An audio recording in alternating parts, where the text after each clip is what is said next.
करेंगे NISM series equity derivative chapter first. अगर आपने मेरा चैप्टर वाइज वेटेज वीडियो नहीं देखा है तो प्लीज़ आप एक बार उसको वॉच कर लीजिए।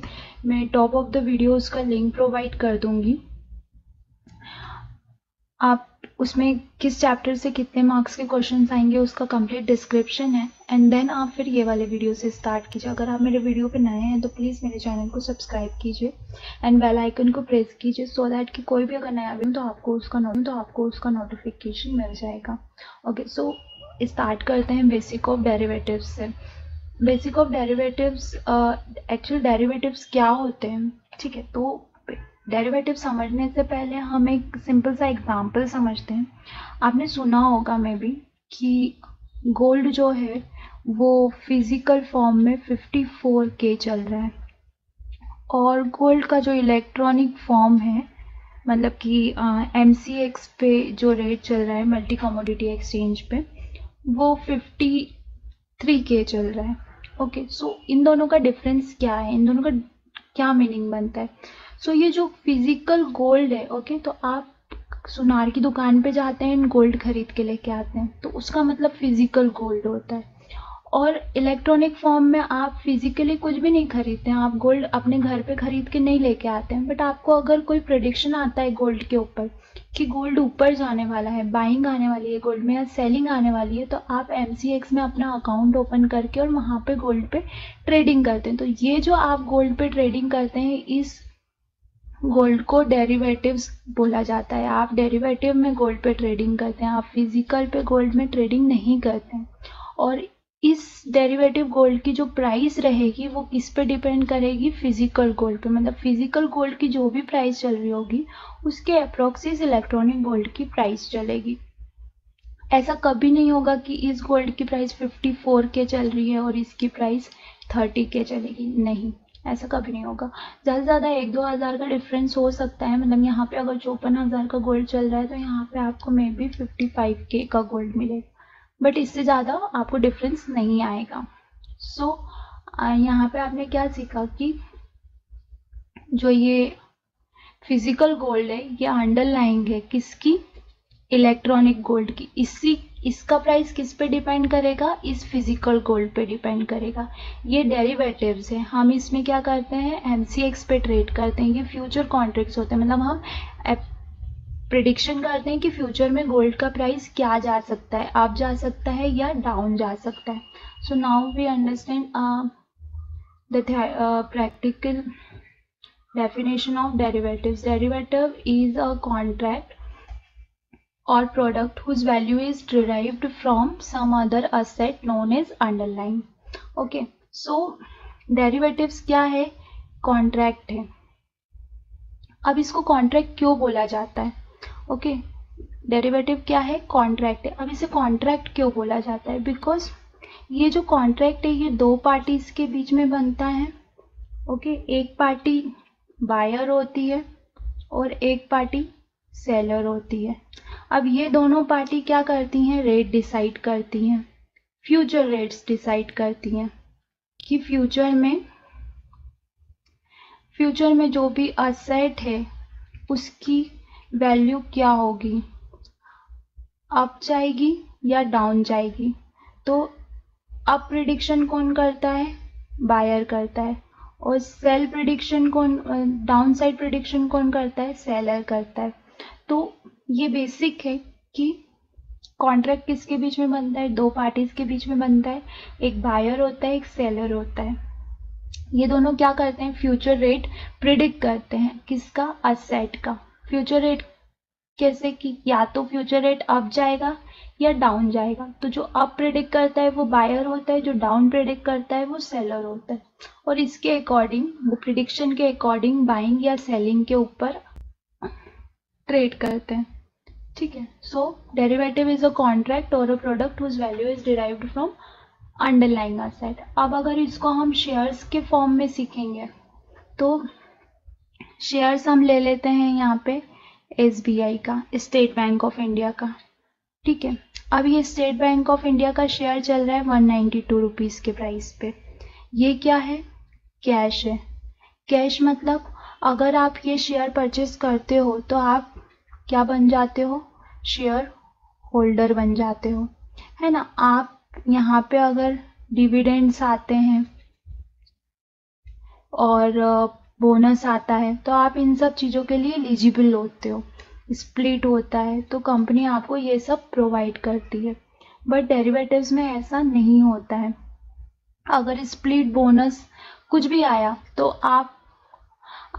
आप उसके लिए एलिजिबल नहीं होंगे अगर आपके पास डेरिवेटिव स्टॉक है। तो आपका जो शेयर प्राइस है उस पर इम्पैक्ट आएगा, ठीक है। जो भी आपने डेरिवेटिव में शेयर खरीद रखा है उस पर इम्पैक्ट आएगा, उसके प्राइस पे इम्पैक्ट आएगा, उसके लॉट साइज पे इम्पैक्ट आएगा। अब लॉट साइज क्या होते हैं ये हम आगे पढ़ेंगे, मे बी 3rd चैप्टर में पढ़ेंगे, बट यहाँ पे simple derivatives is a contract और a product whose value is derived from its underline. अब जैसे कि असेट, SBI जो है ये असेट है, अंडरलाइंग असेट है। इसका जो फ्यूचर चल रहा होगा SBI का फ्यूचर, वो 192.20 हो सकता है, 191.80 हो सकता है और 193 भी हो सकता है। अब इसका मतलब क्या है, मतलब कि हम अगर यहाँ पे 192 का प्राइस चल रहा है और यहाँ पे 193 का प्राइस चल रहा है, मतलब फ्यूचर में लोग प्रिडिक्ट कर रहे हैं कि SBI जो है वो बाय पे जाएगा। और अगर SBI का असेट में प्राइस 192 चल रहा है और यहाँ पे फ्यूचर में 191 चल रहा है, मतलब लोग प्रिडिक्ट कर रहे हैं कि SBI डाउन साइड जाएगा, तो यहाँ पे सेल करेंगे और यहाँ पे बाय करेंगे, ठीक है। तो ये अब इस फ्यूचर की जो वैल्यू डिफाइन हो रही है ये इस असेट अंडरलाइन पे हो रही है। अगर ये अंडरलाइन असेट नहीं हुआ तो यहाँ पे आप फ्यूचर वैल्यू प्रिडिक्ट नहीं कर सकते हो किसी की भी। अगर असेट की वैल्यू है तो उसी को बेस वैल्यू लेके आप फ्यूचर की वैल्यू प्रिडिक्ट करते हो, ओके। देन कितने टाइप्स के डेरिवेटिव होते हैं, तो ये कोई भी मेटल हो सकते हैं, जैसे कि सिल्वर है, गोल्ड है, इनको बुलियंस बोला जाता है, एल्यूमिनियम, निकल। देन नेचुरल गैसेस हो सकती है, natural resources like crude oil है, नेचुरल गैस है, कोल है। देन एग्री कमोडिटी हो सकती है, कॉटन, व्हीट, शुगर, कॉफ़ी। और सबसे लास्ट है फाइनेंशियल असेट, जिसके बारे में हमको पढ़ना है, ओके। सो ये जो पूरा है डेरिवेटिव्स, इक्विटी डेरिवेटिव, ये इसी के ऊपर है, फाइनेंशियल असेट्स के ऊपर। हम बेसिकली शेयर्स का पढ़ेंगे, but bonds and foreign exchange भी होता है। करेंसी डेरिवेटिव्स की एग्जाम होती है जो कम्प्लीटली फॉरेन एक्सचेंज पे होती है, बट अभी हमको शेयर्स का पढ़ना है, डेरिवेटिव्स, ओके। देन डेरिवेटिव्स की हिस्ट्री थोड़ा सा देख लेते हैं। तो 12th सेंचुरी में स्टार्ट हुआ था। देन 1848 में शिकागो बोर्ड ऑफ ट्रेड बनाया गया, जो कि कमोडिटीज़, वेरियस कमोडिटी में फॉरवर्ड कॉन्ट्रैक्ट की फैसिलिटी प्रोवाइड करता था, ओके। और Indian derivatives market actual 24 member की कमेटी बैठाई गई थी डॉक्टर LC गुप्ता के थ्रू नवंबर 1896 में, है ना। और उन्होंने पूरा कंप्लीट डेवलप किया। देन फाइनलाइज ये जून 1998 में हुआ under the chairmanship of JR Verma. तो इन प्रोफेसर JR वर्मा की चेयरमैनशिप के अंडर में 1998 जून में कंप्लीट सेटअप हो चुका था डेरिवेटिव कॉन्ट्रैक्ट्स का। देन डेरिवेटिव जो है तो सार डेवलप किया गया, security contract regulation act develop किया गया, ताकि रेगुलेटरी बनाई गई ताकि कि कुछ भी फ्रॉड ना हो सके या कोई गलत ट्रांजेक्शन्स ना कर सकें या किसी को भी इसमें लॉसेस ना हो सकें।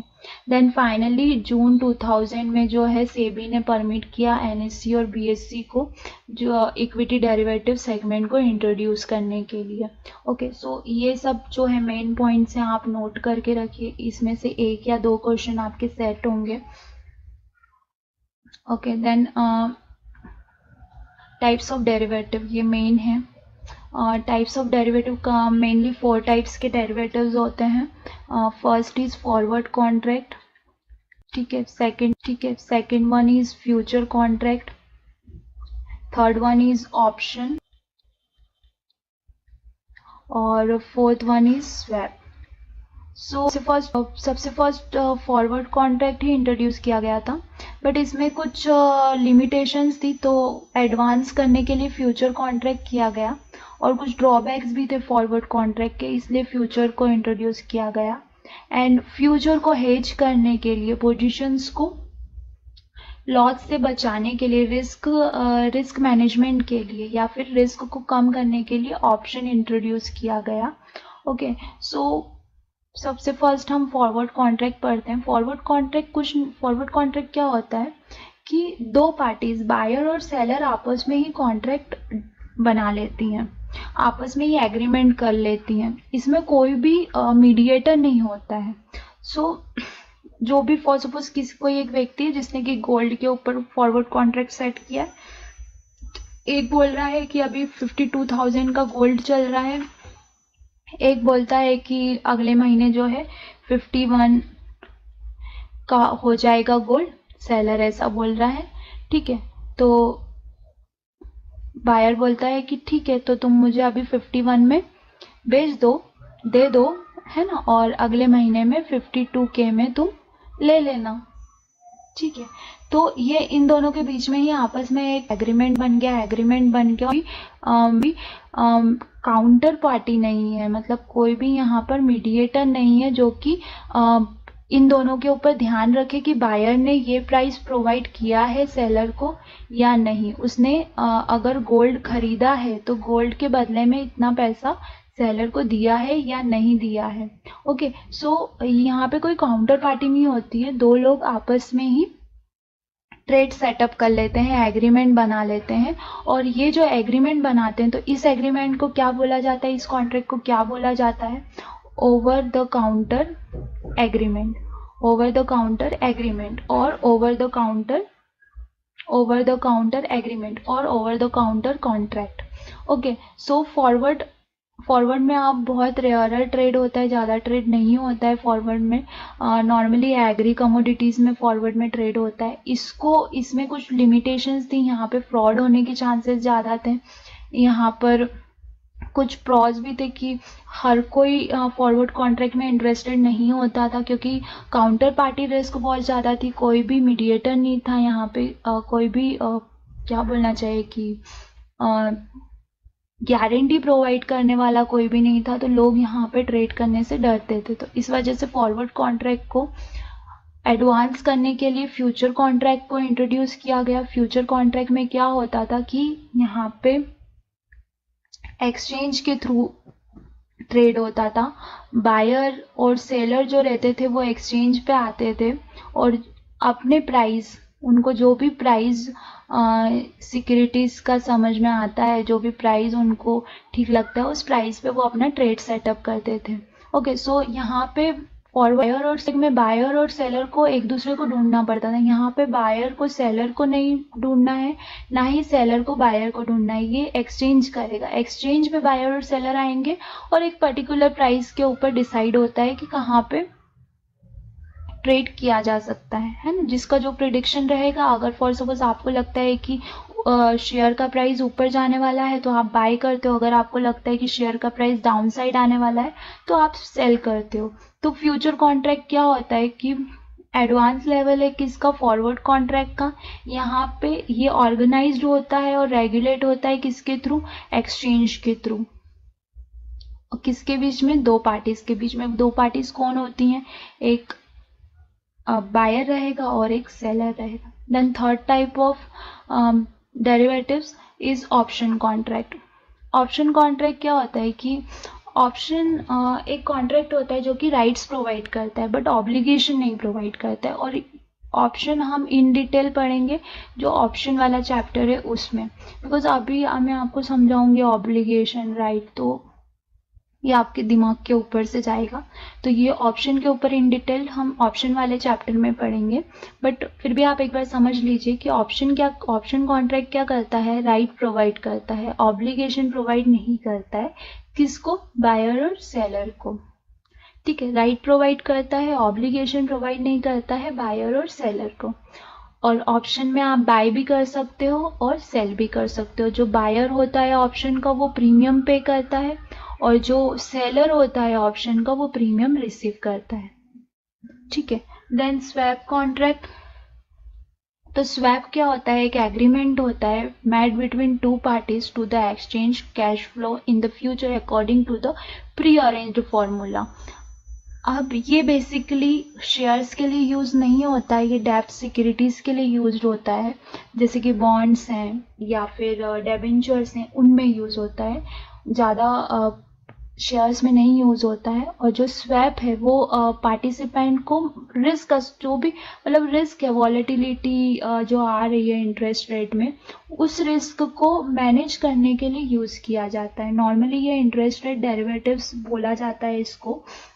इंटरेस्ट रेट डेरिवेटिव्स क्या होते हैं, जैसे कि आपने सुना होगा कि आरबीआई ने इंटरेस्ट रेट बढ़ा दिए या घटा दिया, है ना, या रेपो रेट बढ़ा दिया या घटा दिया। तो अब ये जो लिक्विडिटी की जो रिस्क है, या ये जो रेट घटने और बढ़ने की जो रिस्क है, इसको फ्यूचर में क्या बोलना चाहिए, इससे बचने के लिए स्वैप ट्रेडिंग की जाती है।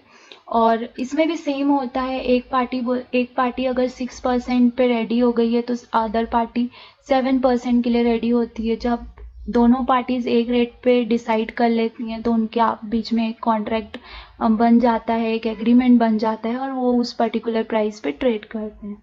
ठीक है, तो अभी हम जो बेसिक जो इक्विटी डेरिवेटिव्स पढ़ेंगे तो उसमें पूरा कंप्लीट हम फ्यूचर एंड ऑप्शंस के बारे में ज़्यादा पढ़ेंगे। और इक्विटी डेरिवेटिव्स जो प्रोफाइल होती है उसमें भी आपको फ्यूचर और ऑप्शन ज़्यादा यूज आता है, क्योंकि ये एक्सचेंज के थ्रू ट्रेड होता है ना। और जो स्वैप है, और स्वैप भी इवन एक्सचेंज के थ्रू ट्रेड होता है। फॉरवर्ड जो है वो ओवर द काउंटर ट्रेड होता है, मतलब दो पार्टीज आपस में ही कॉन्ट्रैक्ट और एग्रीमेंट बना लेती हैं और उस प्राइस पे वो बाय या सेल करती हैं किसी भी सिक्योरिटी को। ठीक है, अब मार्केट पार्टिसिपेंट्स कौन कौन होते हैं इसमें, तो फर्स्ट वन इज हेजर। हेजर क्या करता है कि फॉर सपोज हेजर के पास कैश है 1 करोड़ रुपए का। अब यहाँ पे उसके पास बहुत सारी सिक्योरिटीज हैं, SBI है, बजाज फाइनेंस है उसके पास, और मैनी मोर, बहुत सारी सिक्योरिटीज हैं। और मार्केट जो है क्रैश हो रहा है, गिर रहा है, बट ये वो 1 CR का अपना कोई भी शेयर बेचना नहीं चाहता है, बट उसको पता है कि मार्केट क्रैश हो रहा है, कंटिन्यू क्रैश हो रहा है। तो वो क्या करता है कि फ्यूचर में सिक्योरिटीज को सेल कर देता है, बेच देता है। तो यहाँ पे वो अपना रिस्क मैनेज करता है। उसके पास में यहाँ पे सिक्योरिटीज ऑलरेडी बाय है। फॉर सपोज उसके पास में SBI जो है वो 100 रुपीज से बाय है, और मार्केट जब क्रैश होना स्टार्ट हुआ तो 250 रुपीज SBI का रेट चल रहा था। अब उसने क्या करा, फ्यूचर कॉन्ट्रैक्ट में 250 रुपीज में SBI बेच दिया। अब ये गिरता गिरता गिरता 200 रुपये पे आ गया। तो ये जो 50 रुपीज का डिफरेंस है, यहाँ पे 200 पे वो वापस से बाय कर लेगा शेयर को। अब ये जो 50 रुपीज का डिफरेंस है ये उसका प्रॉफिट हो गया। और यहाँ पे जो उसको डर लगा हुआ था कि मेरा जो शेयर का प्राइस 250 चल रहा था, तो यहाँ पे 50 रुपीज का उसको लॉस होता, वो उसने 50 रुपीज का लॉस यहाँ से फ्यूचर से उसने कवर तो हेजर उस व्यक्ति को बोलते हैं जो कि अपनी रिस्क जो एसोसिएट होती है, जो रिस्क वो फेस करने वाला रहता है अंडरलाइंग असेट में, उसको वो डेरिवेटिव के थ्रू रिड्यूस करता है। ओके, और आप ये भी बोल सकते हो कि अगर हेजर हम उसको बोलेंगे कि जिसके पास में कैश में ऑलरेडी सिक्योरिटीज है और वो अगर ट्रेडिंग करना चाह रहा है तो वो कैश में ना करते हुए फ्यूचर्स में ट्रेड करता है, फ्यूचर कॉन्ट्रैक्ट पे ट्रेड करता है, तो उसे भी हम हेजर बोलते हैं। Then second one is speculator और ट्रेडर। तो स्पेक्यूलेटर और ट्रेडर क्या होते हैं, इनके पास कोई कैश होल्डिंग नहीं होती है, ये डायरेक्ट फ्यूचर में ही ट्रेड करते हैं। फ्यूचर में ये ट्रेड कैसे करते हैं, जो भी मार्केट का मूवमेंट होता है उसको प्रिडिक्ट करते हैं कि डाउन आएगा या अप जाएगा। अगर उनको लगता है कि अप जाएगा तो वो लोग बाइंग करते हैं, अगर उनको लगता है कि डाउन जाएगा तो वो लोग सेलिंग करते हैं। तो वो मार्केट मूवमेंट के अकॉर्डिंग ट्रेड करते हैं, उनको क्या बोलते हैं, स्पेक्यूलेटर बोलते हैं। Okay, then third one is arbitrage. Arbitrager कौन होता है, arbitrager is a kind of hedger also, मतलब हेजर की तरह ही उसका काम होता है। बट हेजर क्या करता है कि वो अपना कैश होल्डिंग नहीं सेल करता है, बट आर्बिट्रेज क्या करता है, वो साइमल्टेनियस दो मार्केट में, मार्केट 1 एंड मार्केट 2, दो मार्केट में वो ट्रेड सेटअप कर सकता है।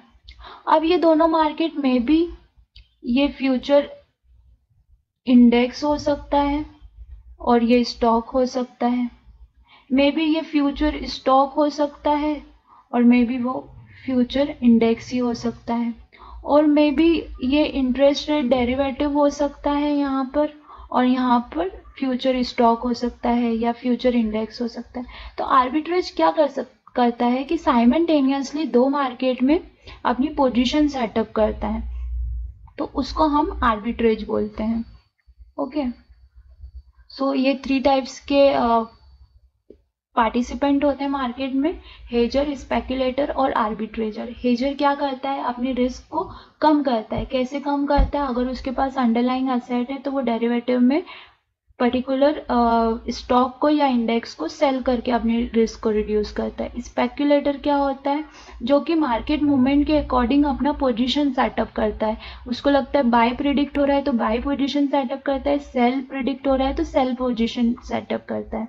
देन थर्ड पार्टिसिपेंट होता है आर्बिट्रेजर। आर्बिट्रेजर क्या करता है, साइमल्टेनियसली दो डिफरेंट मार्केट में ट्रेड सेटअप करता है। मे बी एक कैश हो सकता है, एक डेरिवेटिव्स हो सकता है, मे बी एक डेरिवेटिव इंडेक्स हो सकता है, एक डेरिवेटिव स्टॉक हो सकता है, मे बी एक इंटरेस्ट रेट डेरिवेटिव्स हो सकता है और एक डेरिवेटिव स्टॉक हो सकता है। तो इट्स डिपेंड कि आर्बिट्रेजर को कहाँ पे अच्छी अपॉर्चुनिटी मिल रही है, उसके अकॉर्डिंग वो दो मार्केट में अपना ट्रेड सेटअप करता है। Then types of derivative market, तो बेसिकली दो टाइप के डेरिवेटिव मार्केट होते हैं। एक एक्सचेंज ट्रेडेड डेरिवेटिव जो कि फ्यूचर एंड ऑप्शन होते हैं। ओके, सो ये जो फ्यूचर एंड ऑप्शन होता है ये एक्सचेंज ट्रेडेड डेरिवेटिव होता है। यहाँ पे क्लियरिंग कॉर्पोरेशन आपको गारंटी देती है कॉन्ट्रैक्ट की, है ना, कि सेटलमेंट, कॉन्ट्रैक्ट का सेटलमेंट होगा ही होगा।